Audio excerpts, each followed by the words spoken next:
وبيبتدي الفيلم بأمير وسيم لكن أناني عايش في قصر كبير، وفي يوم من أيام الشتاء بتجيله ساحرة وبتمثل عليه إنها عجوزة وغلبانة، وبتديله وردة وبتطلب منه يدخلها القصر ويحميها من برد الشتاء، لكن هو بيتريق على الوردة وعلى شكلها وكمان بيطردها. وساعتها الساحرة بتتحول لشابة جميلة وبيعرف إنها ساحرة، فبيتحايل عليها إنها تسامحه، بس هي بترفض وبتقوله إن قلبه مفهوش حب وإنه بيحكم على الناس من شكلهم، وعشان كده سحرته هو والقصر والخدم بتوعه وحولته لوحش مخيف، وحولت الخدم لأدوات منزلية وتحف، وقالت له إنه مش هيرجع لشكله تاني غير لما بنت تحبه، ولازم ده يحصل قبل ما آخر ورقة في الوردة تقع، عشان لو ده حصل هيفضل هو وخدمه كده طول العمر.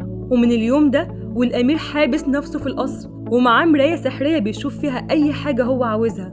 وفي مكان تاني بيبقى فيه قرية عايشة فيها بنت جميلة اسمها بيل، وبنشوفها وهي رايحة للمكتبة عشان تاخد كتاب تقراه، عشان هي بتحب قراية الكتب جدا وبتفضل تقرا فيها حتى وهي ماشية، وأهل القرية كلهم بيبقوا معجبين بجمالها. وفي الوقت ده بيكون في شاب شايف نفسه حبتين اسمه جاستون، وكل البنات هتموت عليه، بس هو بيبقى عايز يتجوز بيل عشان هي جميلة زيه، فبيروح لها وبياخد منها الكتاب وبيرميه، وبيقول لها ايه رأيك نتمشى سوا لحد النادي وافرجك على جوايزي؟ فبترفض بيل وبتسيبه وبتروح لباباها المخترع اللي كل الناس شايفاه مجنون إلا هي شايفاه عبقري. ولما بتروح بتلاقيه زعلان لأن الاختراع بتاعه اللي عامله عشان يقطع الخشب أوتوماتيك مش عايز يشتغل، فبتشجعه بيل إنه يصلحه، وبتقوله إنه هيبقى مشهور لو الاختراع ده كسب في المسابقة، فبيتحمس جدا وبيروح عشان يصلحه، وبيقول لها ايه رأيك في جاستون؟ شاب وسيم وقوي.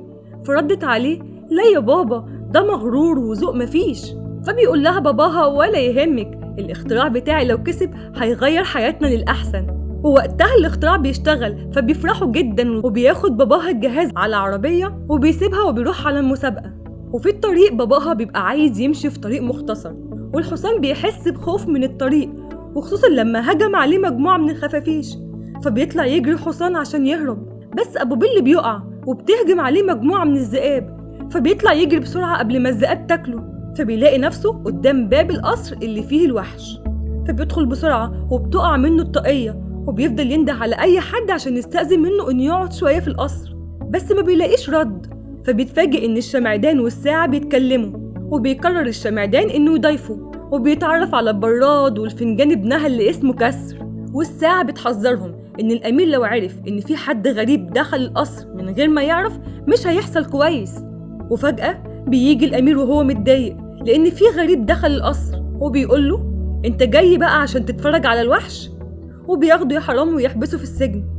وفي الوقت ده بيبقى جاستون مجمع أهل القرية عشان يحضروا حفلة خطوبته على بيل، وبيروح وبيخبط على باب بيتها، فبتشوفه بيل وبتضطر إنها تفتح له، وبيدخل بيقول لها خلاص يا بيل أحلامك كلها هتتحقق، أنا قررت إني أتجوزك.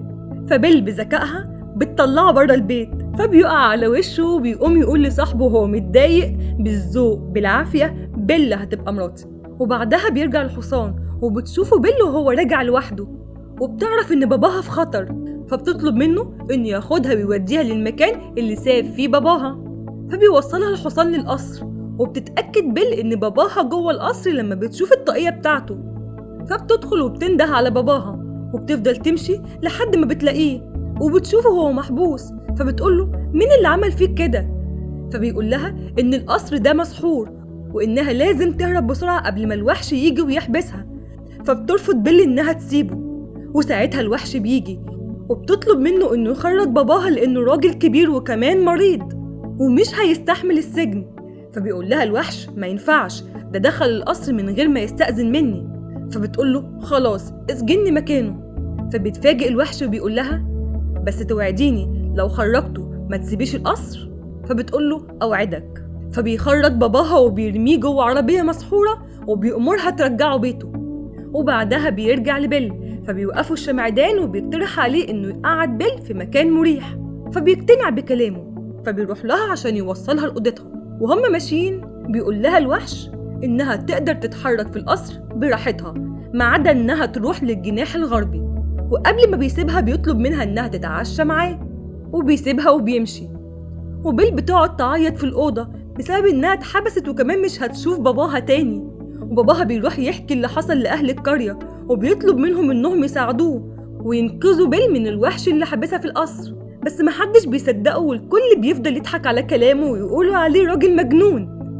فجاستون بيستغل إن الناس بتقول عليه مجنون وبتجيله فكرة يتجوز بيها بيل.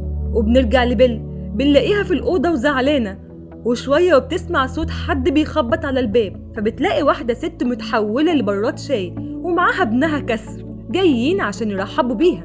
وبنلاقي كمان في ست تانية متحولة لدولاب وبتقنعها إنها تنزل تتعشى مع الوحش، وبتقول لها إن عندها لبس كتير مناسب للعشاء. فبتشكرها بيل وبتعرفها إنها مش هتنزل تتعشى معاه وإنها متضايقة منه عشان ما خلاهاش تودع باباها.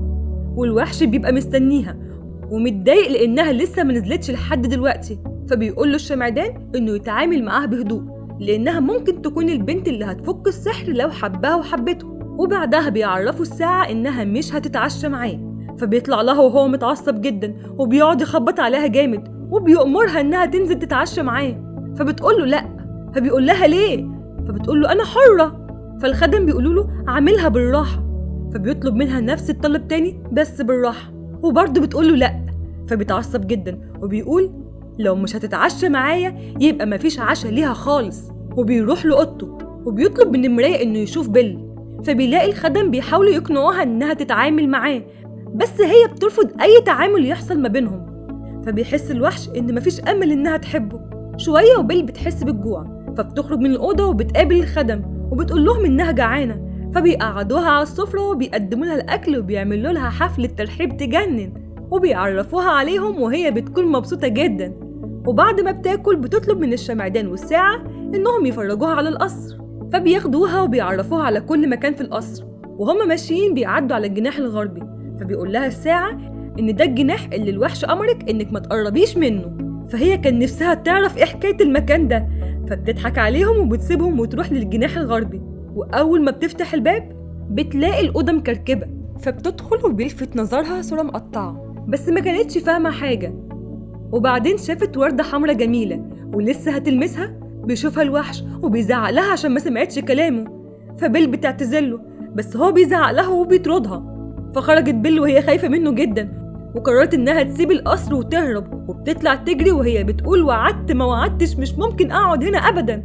فبتركب الحصان وبتطلع تجري بيه، وفجأة لقت مجموعة من الذئاب حواليها من كل مكان. فبيل بتخاف ما بتبقاش عارفة تتصرف إزاي، ولسه ذئب فيهم هيهجم عليها الوحش بيجي وبيرميه بعيد عنها وبيفضل يضرب فيهم عشان يدافع عن بيل لحد ما ذئب فيهم بيعوره وهو برضه بيكمل ضرب فيهم، وفي الآخر بيخافوا منه وبيمشي والوحش ساعتها بيغمى عليه. فبيل بتشوف إنها ما ينفعش تمشي وتسيبه، فبتاخده على الحصان وبترجع بيه على القصر. ولما بترجع بتطهر له الجرح، فبيقول لها الوحش إنها لو ما كانتش هربت ما كانش ده حصل. فبيل هتسكت ردت عليه وقالت له ما انت المفروض انك تتحكم في غضبك. وفضل يعاتبها وهي ترد عليه لحد ما في الآخر بيل بتهدى وبتشكره على إنه أنقذ حياتها. فبيتفاجئ بكلامها لأنه أخيراً عمل حاجة عجبتها. ومن اللحظة دي والمعاملة ما بينهم كل اللي فات حمادة واللي جاي حمادة تاني خالص. في الوقت ده أبو بيل كان بيجهز نفسه وبيلم ورق وحاجات غريبة عشان يحارب بيها الوحش وينقذ بنته. وبنروح لجاستون بنلاقيه بينفذ خطته وبيتفق مع الدكتور للأمراض العقلية على إنه يدخل أبو بيل مستشفى المجانين، وساعتها يقول لبيل لو عايزة باباكي يخرج اتجوزيني. فبيروحوا لبيت بيل فمش بيلاقوا حد، فبيأمر صاحبه إنه يقف قدام البيت لحد ما بيل وباباه يرجعوا. وتاني يوم الوحش كان بيتفرج على بيل وعينيه كلها حب وكان نفسه يخليها سعيدة. فقال له الشمعدان إن بيل بتحب الكتب وإنها هتفرح لما تشوف الكتب اللي في المكتبة. وبعدها بينزل الوحش لبيل وقال لها الوحش إنه عامل لها مفاجأة وخدها ووداها للمكتبة. فانبهرت بيل بكمية الكتب اللي موجودة فشكرته. وبعدها بيل بتشوف الوحش وهو بيأكل العصافير، فبتقول لنفسها إنها إزاي كانت بتخاف منه، وحست فعلا إن قلبه طيب، ولاحظت كمان إنه معاملته اتغيرت معاها. وبعدها راحت وقعدت تلعب معاه بالتلج. ومن هنا بنعرف إن بيل بدأت تحبه وبقت بتقضي وقت كبير جدا معاه. وبالليل الخدم كانوا بيحضروا الحفلة كبيرة عشان بيل والوحش يقربوا لبعض أكتر. والوحش كان بيجهز نفسه وبيلبس بدلة شيك عشان يسهر مع بيل، وبيل كمان كانت لابسة فستان أصفر جميل وكانت ولا الأميرات، وانبهر الوحش بجمالها وشكلهم كان حلو جدا وهم مع بعض، واتعشوا مع بعض وبعدها رقصوا وكانوا في قمة السعادة. وفي نهاية السهرة الوحش بيلاحظ إن بيل ساعات بتبقى حزينة، فبيسألها عن السبب، فبتقوله إن باباها وحشها، فبيحس بالذنب، فبياخدها وبيديها المراية السحرية، وبتطلب منها بيل إنها تشوف باباها، وبتتصدم لما بتلاقيه واقع على الأرض في الغابة، فبتقول للوحش إنه مريض وكمان لوحده، وعشان حبها سمح لها تروح لباباها واداها المراية السحرية عشان لما تحب تشوفه. فشكرته بيل وركبت الحصان وراحت لباباها ورجعت بيه على بيتهم. وطبعا بيشوفهم صاحب جاستون وبيروح عشان يبلغه، وبيفوق باباها بيلاقي بيل قدامه بيحضنها وبيسألها هي هربت ازاي من الوحش، فبتقول له لا يا بابا ده اتغير خالص. وفي الوقت ده بيخرج كسر من شنطتها وبيسألها مشيت ليه، وكان بيحاول يقنعها انها ترجع تاني للقصر. وفي اللحظة دي الباب بيخبط، فبتفتح بيل بتلاقي الدكتور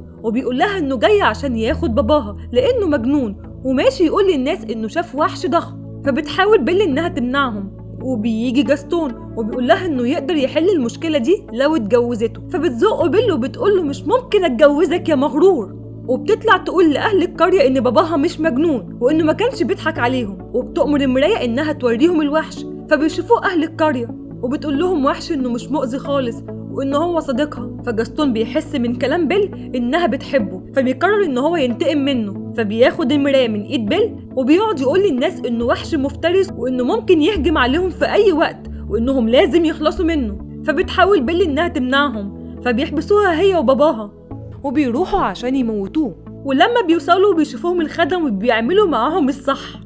أما بيل وباباها فبينقذهم كسر بالاختراع بتاع باباها، فبيخرجوا وبيروحوا عشان يلحقوا الوحش بسرعة، وبيطلع عشان يدور على الوحش فبيلاقيه يائس ومحبط ومش فارق معاه حاجة، فبيوقعوا جاستون وبيفضل يضرب فيه، والوحش بيكون مستسلم له تماما لحد ما بيشوف بيل وبيفهم إنها رجعت عشانه، فبيقوم وبيضرب جاستون وبيمسكه زي الصرصار وكان هيرميه، لكن بيفضل يترجى فيه وبيقول له اطلب مني أي شيء، وسابه وراح لبيل. فجاستون غدر بيه وضربه، وبسبب الضربة دي بيقع جاستون وبيموت، وكان الوحش هو كمان هيقع بس بيل بتنقذه، وبيقول لها الوحش إنه مبسوط جدا إنها رجعت عشانه، ومن كتر التعب مش بيقدر يتكلم، فبتعيط بيل وبتقوله إنها بتحبه. وبعدها آخر ورقة من الوردة بتقع، وساعتها بيطلع نور غريب من جسم الوحش وبيرجع تاني إنسان، وبيرجع القصر لشكله تاني، وبيرجعوا الخدم برضو لشكلهم، وبنلاحظ إن كل واحد فيهم كان لايق عليه الشكل اللي كان بتحاول عليه. وفي النهاية بتتجوز بيل الأمير وبيعيشوا في حب وسعادة. وبس كده. لو عجبكم الفيديو ياريت بقى ما تنسوناش في اللايك وتشترك لو انت مش مشترك معانا. باي باي.